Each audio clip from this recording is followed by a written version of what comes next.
Have you ever laid awake at night, like staring at the ceiling, like your heart pounding in your chest, not because of a monster under your bed, but because of the one in your head?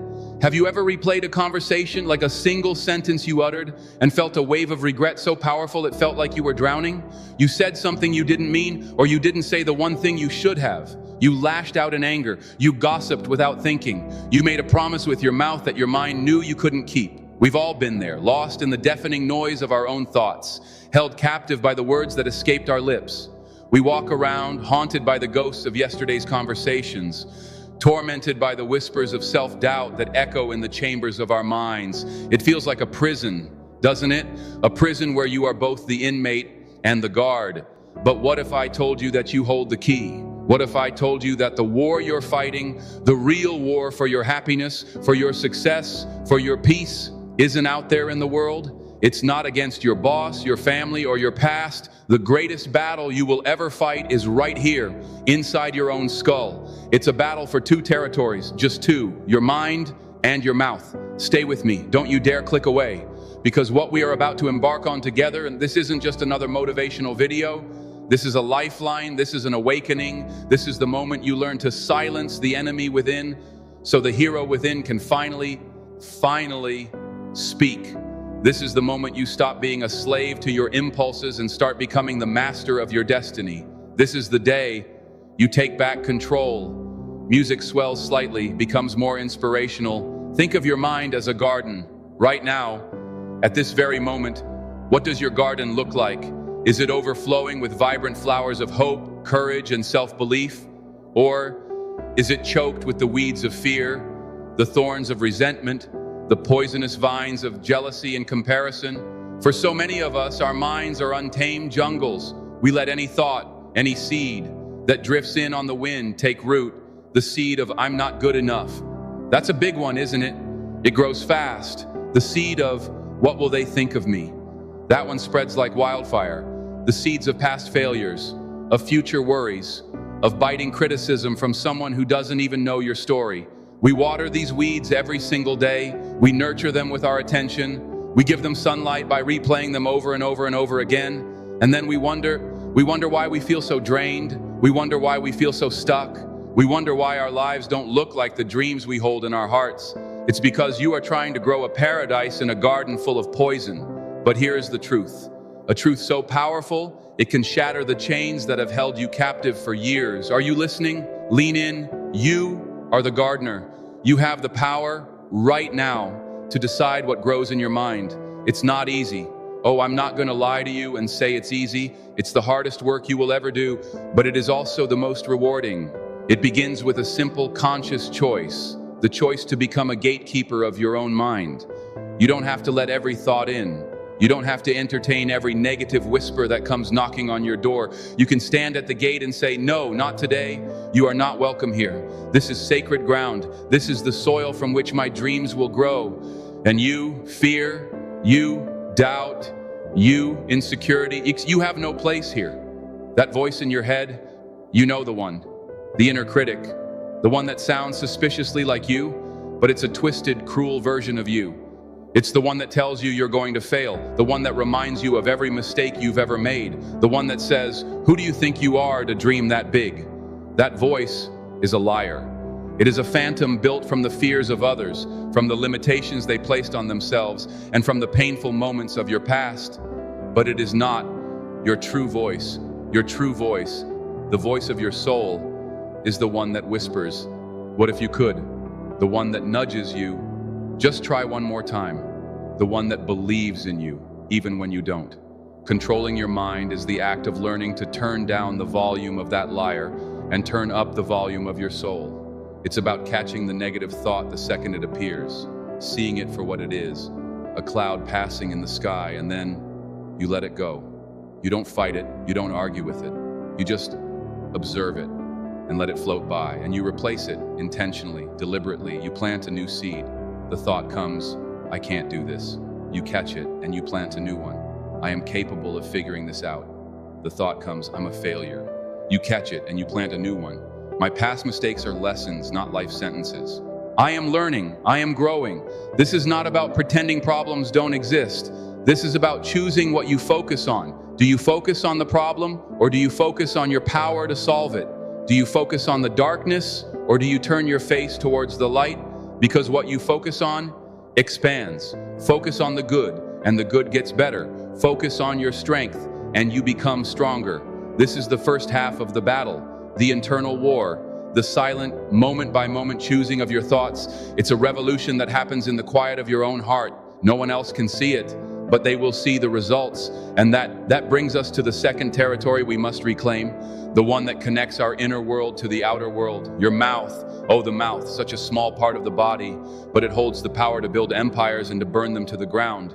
It holds the power to heal a broken heart and the power to shatter one into a million pieces. Your words are the children of your thoughts, and if your mind is an untamed jungle of negativity, what kind of children do you think it will produce? Words of fear, words of doubt, words of gossip, words of anger, words of complaint. Every word you speak is a brushstroke on the canvas of your reality. Think about that. Every single word. When you say, "I'm so broke," you are painting a picture of lack. You are casting a spell of scarcity over your life. When you say, "I'll never find someone who loves me," you are building a fortress of loneliness around your own heart. When you say, "My life is so stressful," you are commanding more stress to come find you. Your words are not just descriptions of your reality. They are prescriptions. They are commands sent out into the universe. You are the king or queen of your own kingdom, and your words are the royal decrees. And the universe, life, God, whatever you want to call it, it's a loyal servant. It hears your decrees and it says, "Your wish is my command." This is not magic. This is psychology. This is spiritual law. You speak about what you believe, and you believe what you speak. It's a cycle. But you can decide whether it is a vicious cycle that drags you down or a virtuous cycle that lifts you up. Controlling your mouth means understanding the sacredness of your words. It means treating them like they have power, because they do. It means taking a breath, just one conscious breath before you speak. That tiny space between the impulse and the action, that pause, that is where your freedom lies. In that pause, you get to ask, are these words true? Are they kind? Are they necessary? Will this build something up, or will it tear something down? Will this heal, or will this hurt? How many relationships have been damaged beyond repair by words spoken in a flash of anger? Words that once released can never, ever be taken back. You can apologize 1,000 times, but the scar remains. The memory of the wound lingers. How many opportunities have been lost because we spoke of our doubts instead of our dreams? We talk ourselves out of our own greatness. We tell people all the reasons we can't do something, and in doing so, we convince not only them, but ourselves. We become the prophet of our own demise. It's time for that to end, today, now. We must learn to speak life into our dreams, speak life into our relationships, speak life into ourselves. When you wake up in the morning, before you even check your phone, go to the mirror, look yourself directly in the eye, and speak words of power. You are strong. You are capable. You are worthy of love and respect. Today is going to be an amazing day. Something wonderful is coming my way. It might feel silly at first. The liar in your head will scream, "Who are you kidding?" Let it scream. Your job is to speak with more conviction than the liar, to speak with more faith than your fear, to drown out the voice of doubt with the roar of your own self-belief. Do it until you feel it. Fake it till you make it is not a lie. It is the process of reprogramming your own mind. You are giving your subconscious mind a new script to read from. And then, carry that sacred practice into your day. When you talk to others, practice the art of speaking with intention. Stop gossiping. It's poison. When you speak ill of others, you are only dirtying your own soul. The temporary satisfaction you feel is a cheap thrill that leaves you feeling empty and smaller than before. Choose to be the person who speaks of people's strengths, not their weaknesses. Be the one who encourages, not the one who criticizes. You will be amazed at how the world begins to change around you because you have changed. Stop complaining. Complaining is praying for what you don't want. When you complain about your job, your finances, your health, you are anchoring yourself to those negative circumstances. Instead, start speaking of solutions. Start speaking of gratitude, even if it's small. I am so grateful I have a job that provides for me while I work towards my dream career. I am so grateful for the money I do have, and I am a magnet for more. I am so grateful for the parts of my body that are strong and healthy. This shift from complaint to gratitude, from lack to appreciation, is the secret ingredient to a joyful life. It is the master key that unlocks the floodgates of abundance. It is the most profound form of control, because here's the secret. Controlling your mind and your mouth isn't about restriction. It's not about being boring or inauthentic. It's the complete opposite. It is about liberation. It's about liberating yourself from the prison of anxiety. It's about liberating yourself from the chains of regret. It's about liberating yourself from the opinions and judgments of others. It is about becoming so solid, so rooted in your own inner peace and power that nothing and no one can shake you. Can you imagine what that feels like? To walk through your day with a quiet confidence, a mind that is a peaceful sanctuary, not a chaotic battlefield. To know that your words are tools you use to build the life you desire, not weapons that accidentally destroy it. This power is not reserved for a chosen few. It is your birthright. It is sleeping inside of you right now, waiting for you to awaken it. It starts with one thought, one word, one moment of conscious choice. Right now, in this moment, take a deep breath with me, in and out. Feel that? That space, that stillness. That is where your power lives, in the here and now.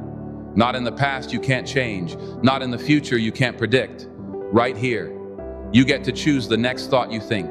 You get to choose the next word you speak. So what will you choose? Will you continue to let the weeds grow? Will you continue to let your words be careless and destructive? Will you remain a prisoner in your own beautiful, magnificent mind? Or will you make a different choice today? Will you decide right now to become the guardian of your garden, the master of your words, the architect of your reality? The choice, as always, is yours. But I want you to know something. I believe in you. I believe in your power to change. I believe in the hero inside of you that is screaming to be set free. The journey won't be perfect. There will be days you slip up, days the old habits creep back in, days the liar in your head speaks a little too loudly, and on those days, you will not beat yourself up. No, you will treat yourself with grace. You will notice the slip. You will forgive yourself instantly, and you will gently, lovingly return to the path. You will return to the practice of choosing your thoughts. You will return to the sacred pause before you speak. This is a lifelong dance, a beautiful, empowering, transformative dance. And your life, your real life, begins the moment you decide to learn the steps, the moment you decide to stop letting your mind and mouth control you, and you finally, bravely, gloriously take control back. Let's talk about the energy. Have you ever thought about how much energy it takes to live in a state of internal chaos? It is exhausting.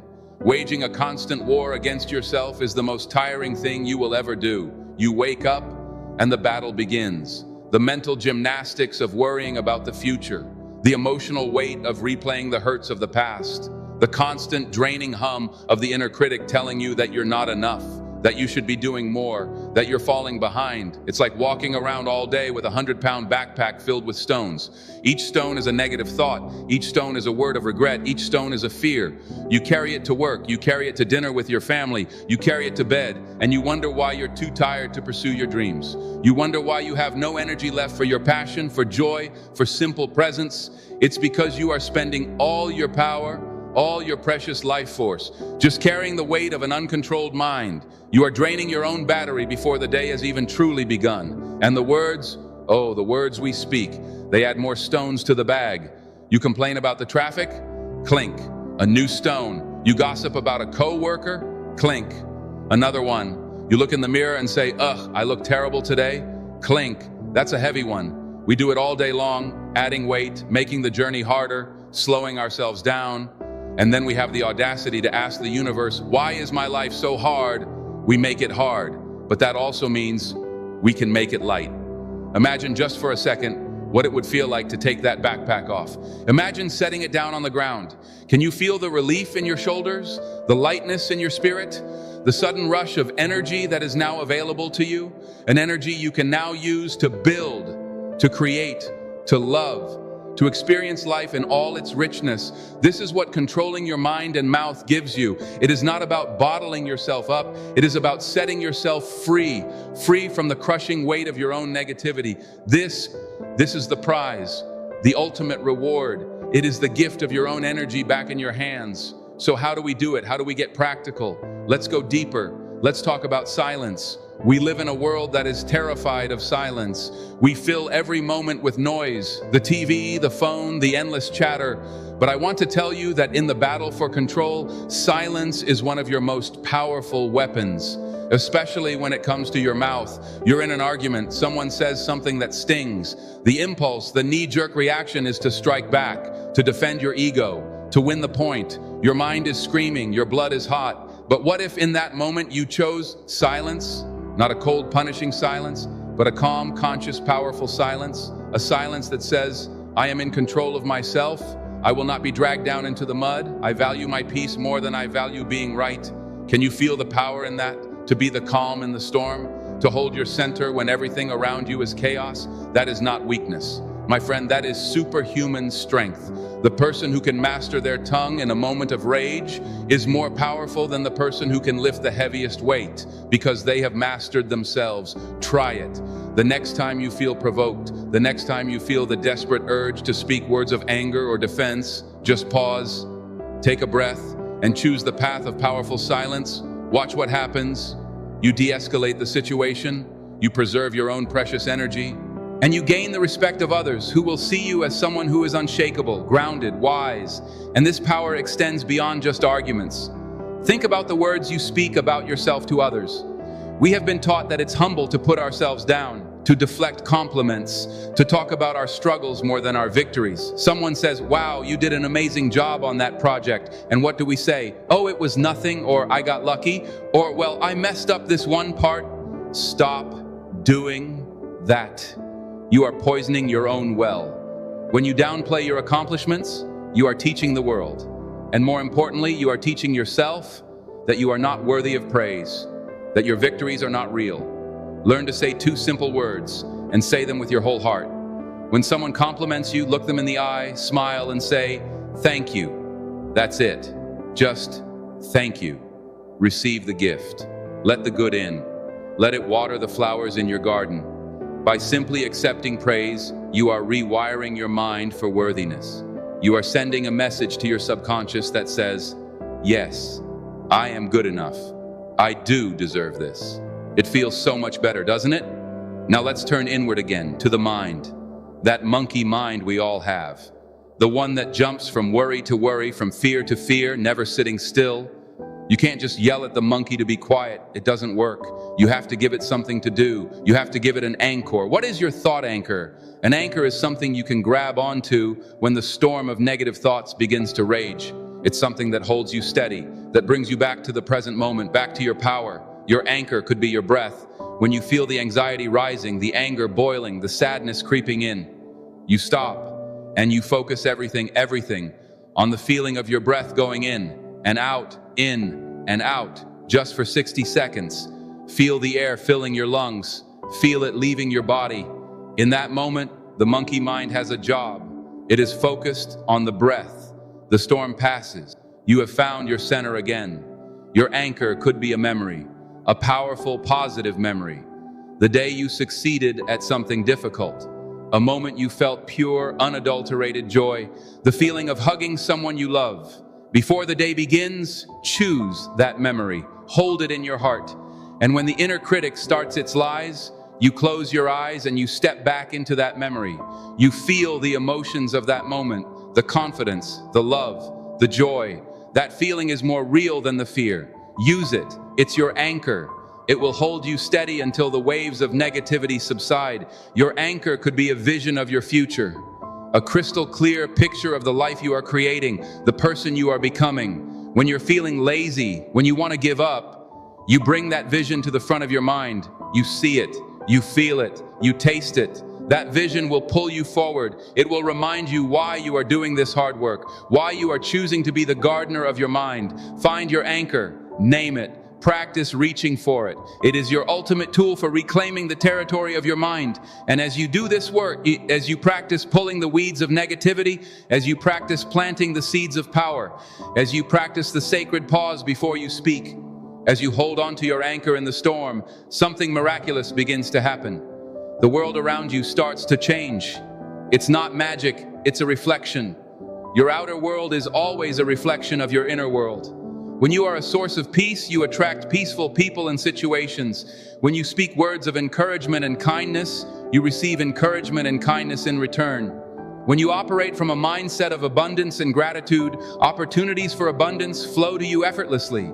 People will start to look at you differently. They'll say, "Hey, there's something about you. You have such a calm energy."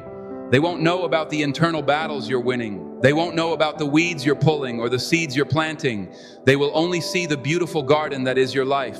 This is the journey, from chaos to calm, from prisoner to master, from being a victim of your own thoughts and words to being the victorious creator of your life. So I am asking you now, not tomorrow, not next week, now. What is one weed you will pull today? Is it the weed of "I'm not good enough"? Pull it. And plant the seed of "I am worthy" and becoming more capable every day. What is one word you will consciously change today? Will you stop complaining about the one thing that always bothers you and instead speak one word of gratitude about it? What is your anchor? Decide on it right now. Feel it in your heart. This is your moment. The past has no power over you unless you give it power. The future is a blank canvas. Your paint is your thoughts, your brush is your words. What kind of masterpiece will you create? What will your legacy be? Will it be one of chaos and regret?